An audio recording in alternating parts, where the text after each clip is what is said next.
Nah, assalamualaikum warahmatullahi wabarakatuh. Selamat pagi, anak-anak semuanya, teman-teman. Terima kasih buat yang udah join, walaupun nggak semuanya. Jadi, hari ini kita membahas tentang induk unggul. Nah, kan sebelumnya, pertemuan sebelumnya kita membahas sama manajemen induk ya. Kayak gimana sih kegiatannya, apa aja, manajemen induknya tujuannya apa aja. Nah, sekarang kita udah tahu kegiatannya. Sekarang kita pengen tahu induk yang unggul itu kayak gimana atau induk berkualitas itu kayak gimana. Nah, sekarang akan kita bahas hari ini. Jadi pertama, kenapa kita itu harus menggunakan induk unggul atau induk yang berkualitas? Jadi dulu itu tahun 2000-an, jadi Bapak ngambil contoh atau ngambil kasus di Udang Faname ya. Pada Udang Faname itu sepasang induk pada tahun 2000 ya. Jadi sepasang induk berarti ada jantan, ada betina, 2 ekor, bisa menghasilkan udang ukuran komersil sebanyak 5 ton. Jadi dari sepasang itu bisa menghasilkan 5 ton. Untuk udang komersil itu biasanya kalau di Faname itu ukurannya 1 kilo isi 10 sampai 20 ekor. Ya. Jadi 1 ekor, makanya harga indukan udang Faname itu khususnya induk unggulnya itu lumayan mahal ya. Sekitar harganya itu per ekor bisa di atas $100. Jadi kalau dirupiahin ya sekitar 1.400.000 sampai 1.500.000 per ekor. Tapi harga yang mahal ini kan sebanding dengan hasilnya. Karena kalian baca sendiri di sini. Dalam satu pasang induk ikan, dalam satu pasang induk udang faname ini bisa menghasilkan 5 ton waktu tahun 2000. Nah, terakhir ini tahun 2020 atau kemarin, dari sepasang induk udang faname ini bisa menghasilkan 20 ton. Jadi peningkatannya besar ya. Dalam 20 tahun itu bisa naik 5 kali lipat produksinya. Sedangkan harganya ya nggak terlalu berubah banyak, masih sekitar di segitu 100 sampai $120 per ekor untuk ikan udang faname. Nah, ini juga salah satu yang melatar belakangi ketika kita melakukan kegiatan pembelian atau memanggiakan itu baiknya kita menggunakan induk-induk unggul atau induk-induk berkualitas. Syarat-syaratnya kan udah tahu di pertemuan sebelumnya. Nah, induk-induk unggul yang ada di pasaran itu atau yang banyak beredar itu, yang diperjualbelikan itu biasanya mengalami manipulasi dari pendekatan secara genetik. Jadi induk unggul itu adalah induk yang mengalami manipulasi atau rekayasa materi genetik, baik genom, kromosom, gen, dan DNA untuk mendapatkan karakter unik dan bermanfaat. Nah, maksudnya karakter unik dan bermanfaat ini seperti gimana? Contohnya, kita mau memindahkan ikan lele sangkuriang lah yang paling umum kita kenal. Karakter uniknya apa? Tadi kan, karakter uniknya adalah pertumbuhan anaknya cepat atau pertumbuhan benih cepat, terus kelangsungan hidupnya tinggi. Nah, selain unik, bermanfaat. Manfaatnya apa? Bermanfaat bagi tadi kegiatan kita berbudidaya ikan. Maksudnya gimana tadi? Pengaruh terhadap biaya yang kita keluarkan menjadi lebih sedikit kayak gitu. Atau barangkali bisa menambah manfaatnya itu apa? Misalkan kalau di ikan konsumsi, kandungan protein gizi dari si ikan yang kita budidayakan itu menjadi lebih baik. Itu bisa jadi juga bermanfaat. Nah, untuk level-level atau jenis-jenisnya dalam penciptaan induk yang unggul itu ada 3 level. Level pertama itu level populasi, level kedua itu level set kromosom, yang ketiga itu level dari set genetiknya. Nah, semakin ke bawah, jadi populasi, kromosom, gen, semakin ke bawah itu memerlukan keterampilan dan pengetahuan yang lebih rumit dan juga yang pasti biaya yang lebih besar. Jadi populasi itu bisa jadi level populasi itu untuk pendekatan genetiknya atau untuk manipulasi rekayasanya itu lebih mudah dibanding kromosom dan gen. Nah, untuk yang kromosom ini lebih sulit dibanding populasi, tapi lebih mudah dibanding gen. Nah, sedangkan yang level genetik ini atau level gen itu memiliki kesulitan yang paling tinggi. Kenapa? Nanti akan kita bahas. Nah, pertama yang tadi level populasi. Metode yang paling umum digunakan pada penciptaan induk unggul dalam level populasi adalah selective breeding. Ini yang paling umum. Apakah yang dimaksud dengan selective breeding? Jadi selective breeding itu program breeding atau pemuliaan yang mencoba untuk memperbaiki nilai pemulia biakan atau breeding value dari suatu populasi dengan melakukan seleksi dan perkawinan hanya pada ikan-ikan yang terbaik. Nah, mungkin dari definisi ini agak sedikit rumit ya. Maksudnya kayak gimana? Jadi mending langsung ke contohnya aja. Jadi selective breeding ini ada dua. Yang pertama itu seleksi individu. Seleksi individu itu seperti gini. Kita memelihara ikan dalam suatu kolam. Nah, ikan-ikan ini sudah mencapai di usia produktif atau sudah bisa dipindahkan.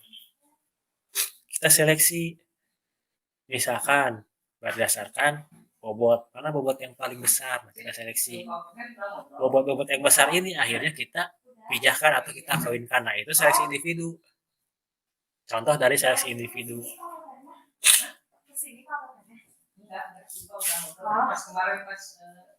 Nah, yang kedua itu adalah seleksi family. Nanti seleksi family ini dibagi dua lagi, ada seleksi dalam family dan seleksi antar family. Pak, seleksi family itu yang seperti apa? Jadi seleksi family itu bisa.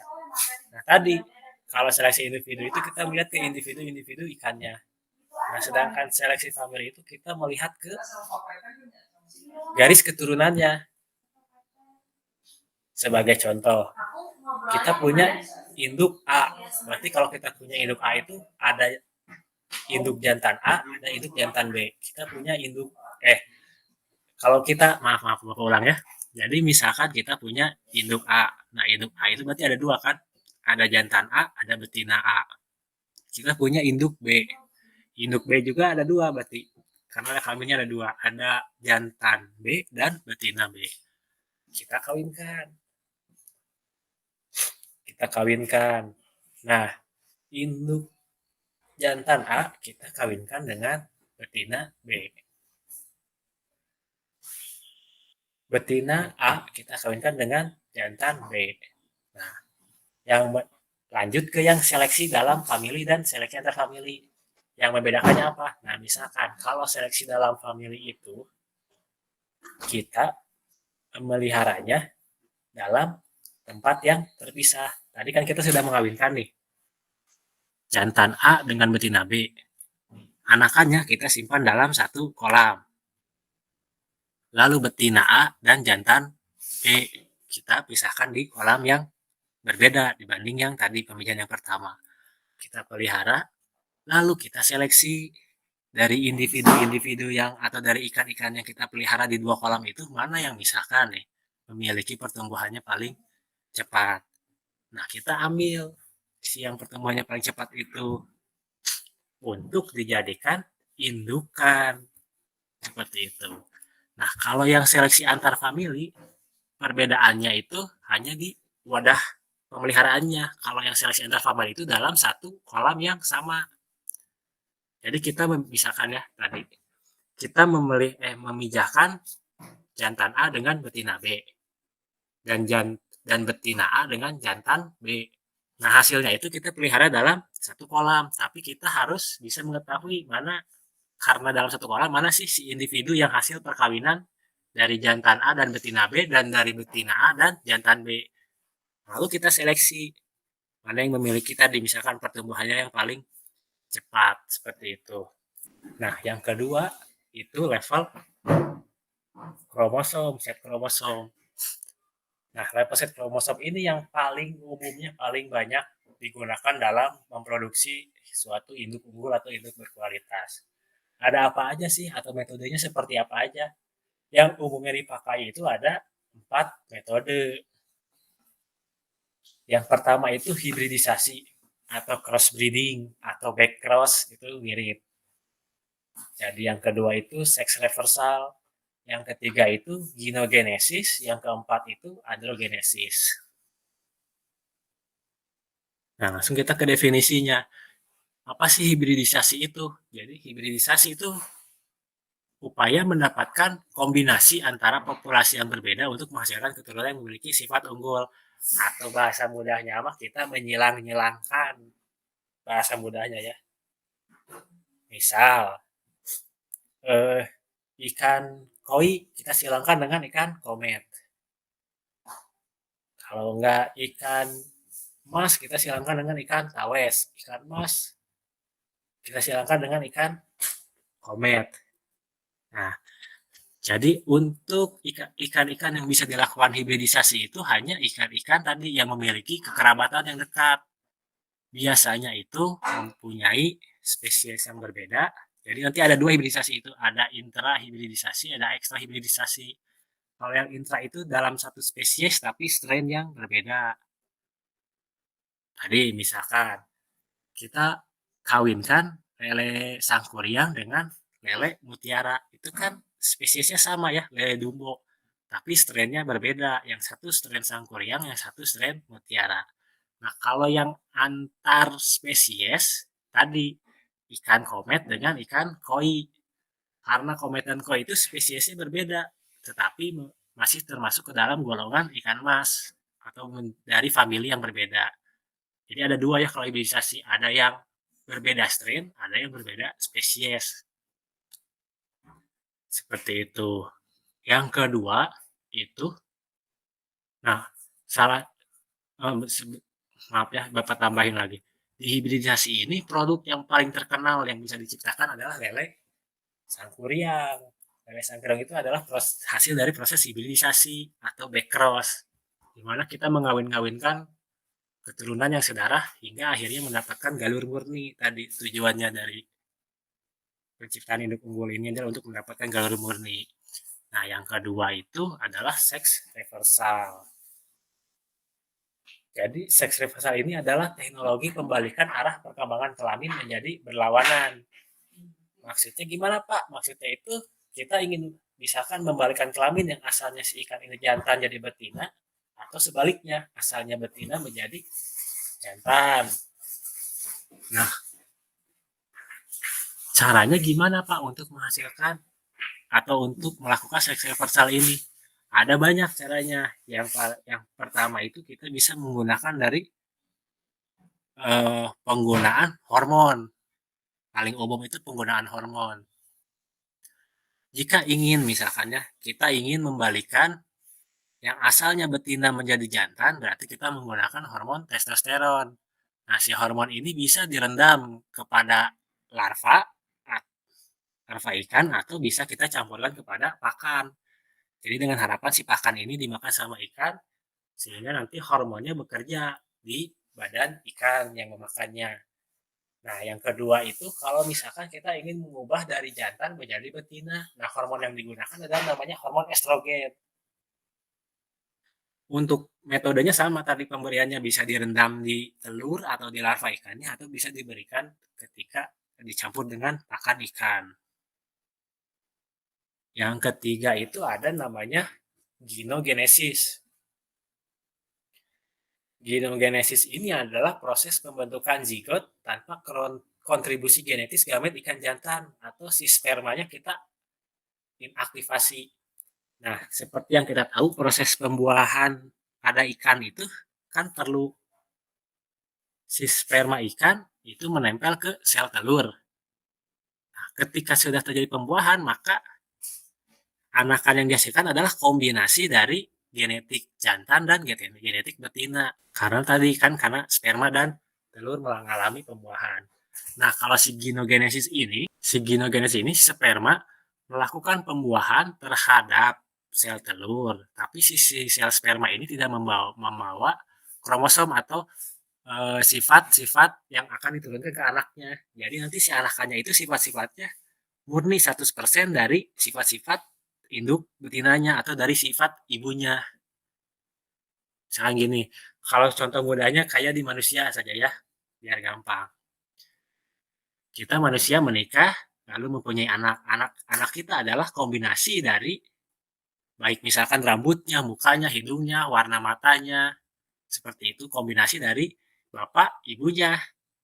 Nah, kalau genogenesis ini si anakannya itu murni hanya dari sifat-sifat ibunya. Misalkan ibunya rambutnya ikal, berarti anaknya ikal. Ibunya matanya berwarna biru, anaknya berwarna biru. Misalkan. Nah, kalau si genogenesis itu kayak gitu. Jadi misalkan umumnya dipakai di mana, Pak? Biasanya dipakai di ikan-ikan yang uh, untuk jenis kelamin betinanya itu mempunyai performa lebih baik dibanding kelamin jantan. Kayak ikan mas. Seperti kita tahu ikan mas itu kan yang betina pertumbuhannya lebih cepat dibanding yang jantan. Nah, makanya dilakukanlah genogenesis terhadap pemijahan ikan mas. Diharapkan nanti keturunannya itu memiliki sifat-sifat induk jantan induk betinanya aja. Jadi tidak ada sifat-sifat induk jantannya. Nah, kalau androgenesis ini kebalikan dari genogenesis. Jadi di androgenesis ini si telur ikannya, sel telur ikannya yang diinaktivasi atau tidak diaktifkan atau dihilangkan sifat-sifat keturunannya. Nah, biasanya dipakai di ikan nila karena ikan nila itu pada jantannya untuk yang berkelamin jantan itu memiliki pertumbuhan yang lebih cepat seperti itu. Untuk metodenya untuk melakukan genogenesis dan androgenesis itu paling umum adalah menggunakan kejut suhu. Jadi misalnya nih, kita melakukan pemijahan seperti ikan lele. Sama kita stripping, telurnya ada, kita beli larutan fisiologis. Nah, sebelum kita gabung dengan sel telur, dikasih terapi kejut suhu dulu si telurnya ini. Tadi biar si kromosomnya menjadi nggak aktif. Nah, setelah diberi terapi kejut suhu, baru kita gabungkan dengan telur. Kita gabungkan dengan sel telur, baru kita tebar untuk tadi penetasan. Nah, selain menggunakan suhu, ada juga yang menggunakan sinar ultraviolet. Jadi kita tembakkan si sel telurnya atau si sel spermanya dengan sinar ultraviolet agar tadi tidak aktif. Jadi untuk genesis dan androgenesis ini, baik sel telur maupun sperma itu fungsinya tetap. Tadi seperti sperma, dia masih bisa berenang mendekati sel telur untuk mengalami pembuahan, dan sel telur juga sama, masih bisa, misalkan sel telurnya kita inaktivasi, si sel telurnya itu masih bisa fungsinya menerima sel sperma, masuk ke dalamnya mengalami perbuahan, tapi tadi perbedaannya hanya kita inaktivasi gitu. Nah, yang ketiga itu yang paling rumit itu adalah level gen. Untuk metodenya yang paling banyak digunakan adalah transgenesis. Jadi suatu teknik rekayasa genetik dengan mengintroduksi gen yang khas pada ikan tertentu untuk mendapatkan keunikan yang memiliki nilai tambah. Nah, contoh yang paling umum itu ada di ikan salmon. Kalau di luar negeri itu salmonnya umumnya rata-rata sudah mengalami transgenesis. Jadi si ikan salmon ini dimasukkan genetik ikan trout karena si ikan trout ini memiliki pertumbuhan yang cepat.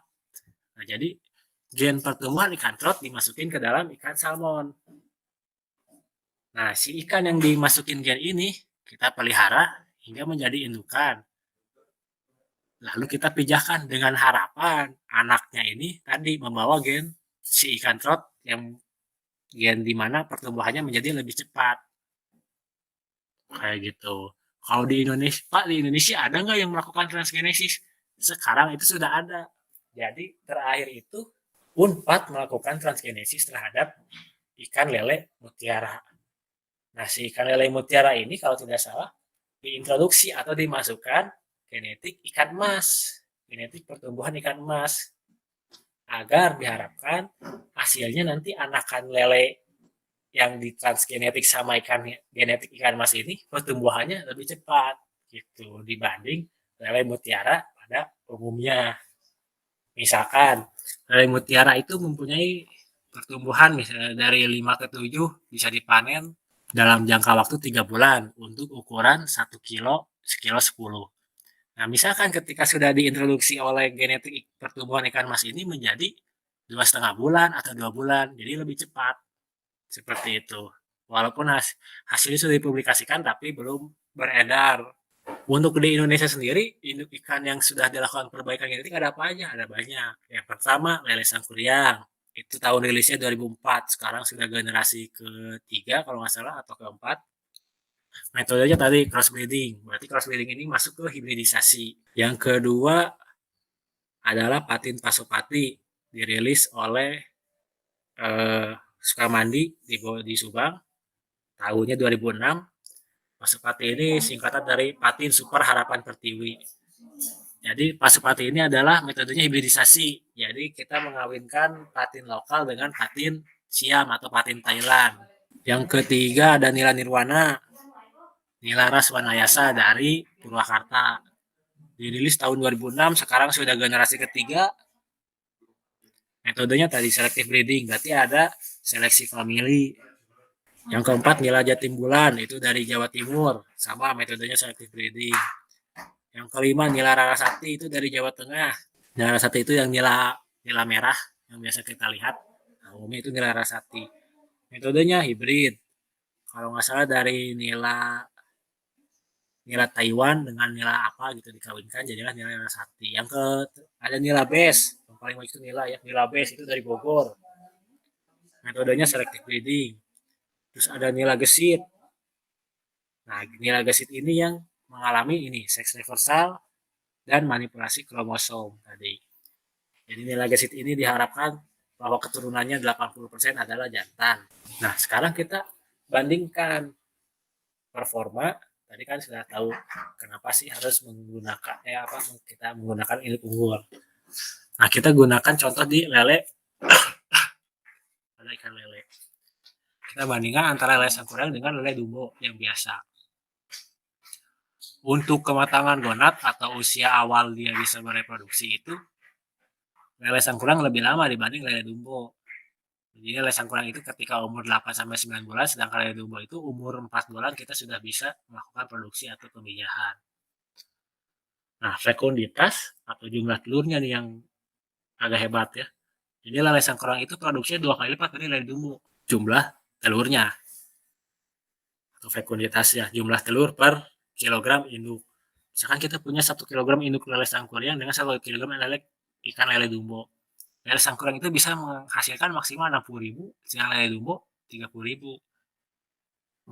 Jadi kalau misalkan kita mau melakukan pemijahan, kalau kita menggunakan lele sangkuriang cukup 1 kali pemijahan untuk menghasilkan 60.000. Sedangkan lele dumbo berarti kita harus melakukan 2 kali pemijahan atau menggunakan 2 ekor induk. Untuk diameter telur, lama inkubasi, lama penyerapan kuning telur tidak berbeda nyata, hasilnya sama. Nah, lalu ke penetasan telur. Lele sangkuriang itu 90% pasti menetas. Kan seperti pertemuan sebelumnya ya, harus tersertifikasi, lalu ada patokannya, terstandarisasi. Jadi standar lele sangkuriang itu ini, lele dumbo itu ini. Itulah induk yang harus kita gunakan dalam kegiatan pemijahan atau produksi. Nah, lele sangkuriang itu derajat penetasannya di atas 90%.